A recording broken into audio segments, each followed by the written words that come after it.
Hi friends, ಪ್ರಭಾಪರ ರೆಸಿಪಿಗೆ ಸ್ವಾಗತ. ಬನ್ನಿ, ಇವತ್ತು ಮಕ್ಕಳು ಡಿಮ್ಯಾಂಡ್ ಮೇಲೆ ಪಿಂಕ್ ದೋಸೆ ಮಾಡಿದ್ದೀನಿ. ಮನೇಲಿ ದೋಸೆ ಇಟ್ಟಿರಲಿಲ್ಲ, ಇಡ್ಲಿ ಹಿಟ್ಟೆ ಇತ್ತು. ಆದರೂ ಅದು ನುಣ್ಣಗೆ ರುಬ್ಬಿರೋದ್ರಿಂದ ಅದನ್ನೇ ತೊಗೊಂಡಿದ್ದೀನಿ.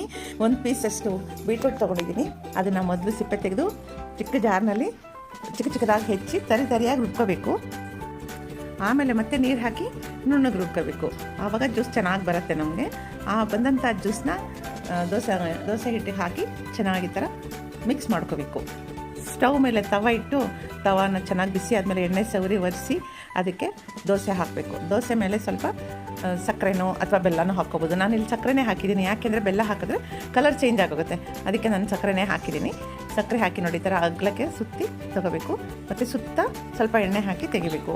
ನಾನು ಒಂದು ದೋಸೆ ಬರೀ ಸಕ್ಕರೆ ಹಾಕಿ ಮಾಡಿದ್ದೀನಿ, ಸ್ವಲ್ಪ ಎಣ್ಣೆ ಹಾಕಿದ್ದೀನಿ.